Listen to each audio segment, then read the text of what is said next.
Yeah, Daniel says a lot of crossover in the Wall Street bets community and Bitcoiners. The same slang for one. So that's what we're going to start the show with today. We've got a bunch of questions to get through, but I wanted to start the show with talking about GameStop because it's what everybody's talking about today. So kind of my opinion on this, and I don't know, I had some notes on it, but I'll try my best to remember what I was going to talk about here.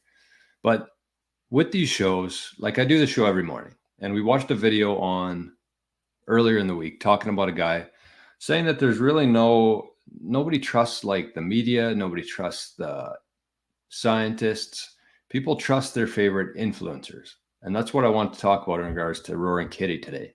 So the first thing there is that you should never take my advice with anything. You should never listen to what I say and assume that it's true. If you like watching the show, if you get entertained, if you learn some things here and there, I definitely don't want you to stop watching.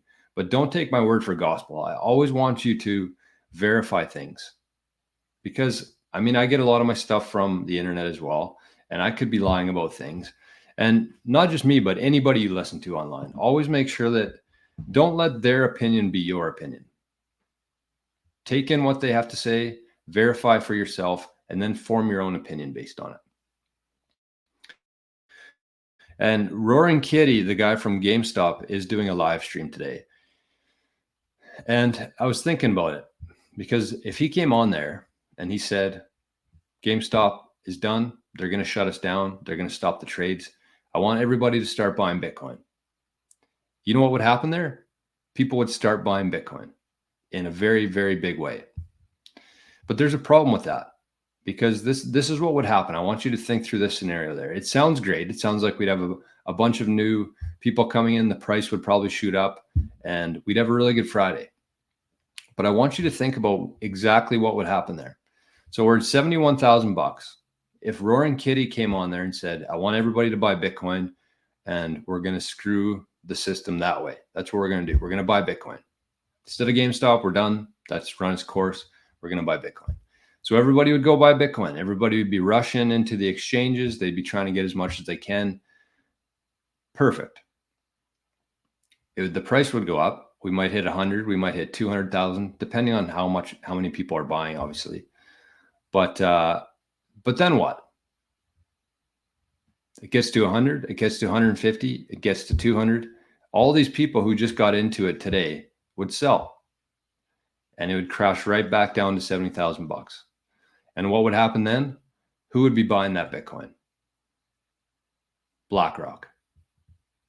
So as good as that sounds in your head, a bunch of people rushing into Bitcoin, running the price up, they don't have any sort of conviction over Bitcoin. They don't know what they're holding. They have no idea what Bitcoin is.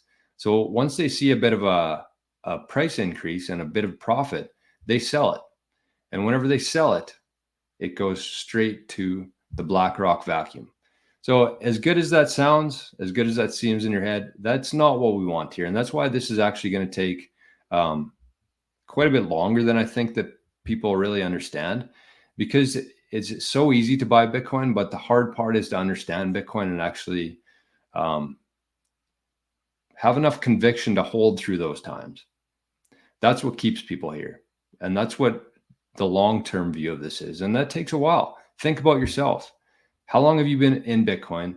How much time have you spent in Bitcoin? And how far along the curve are you in Bitcoin? It takes a very long time, not only just to get off of zero, but then to really understand Bitcoin, it takes a hell of a long time.